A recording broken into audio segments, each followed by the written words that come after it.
Video আনতে পারে। তোমাদের সাপোর্টের ওপরেই আমি সব নির্ভর করে ভিডিও নিয়ে আসবো, অবশ্যই সাপোর্ট করবে। তো ওপেনের দিয়ে দিয়েছে, ওপেন করি আমরা। বাট এখানে প্রচুর এনিমি আসবে। এখানে তোমার ফার্স্টলি তোমার এখানে পুরো স্ট্যাচু দিয়ে দেবে। স্ট্যাচুটা হচ্ছে বেস্ট থিঙ্ক, একটা স্ট্যাচুটা দেখতে খুব সুন্দর লাগে। এই যে আমরা ত্রিশূল পেয়ে গেছি অলরেডি। ত্রিশূলটাতে কী কাজ আছে আমি ওটা অবশ্যই দেখাবো। চলো, একটা ঘড়ি টাইপের সামথিং আছে, এটা জানি না অ্যাকচুয়ালি কী কাজে লাগবে, ওটাও দেখবো। চলো,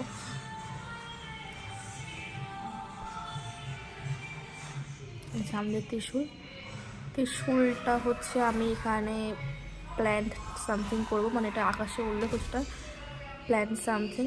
তো এখানে আমরা যা বুঝতে পারলাম ত্রিশূলটা করে, যে ত্রিশূলটা যদি তুমি ভেতরে থাকো, যেটুকুনি এরিয়া আছে, ওখানে তুমি একটা এক্সট্রা লাইফ পাবা যদি এরিয়ার মধ্যে থাকো। এক্সট্রা লাইফ পাবা ভেতরে থাকলে, আর বাইরে চলে গেলে তুমি লাইফটা পাচ্ছ না।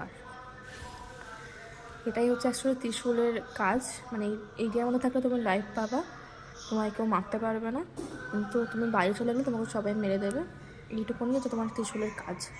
ভেতর কত আরও কিছু আছে ভেতর দিয়ে যাওয়ার মতো, কিন্তু ওগুলো সব আমি পরের ভিডিওতে দেখাবো। যদি তোমরা আমাকে সাপোর্ট করো তবেই দেখাবো।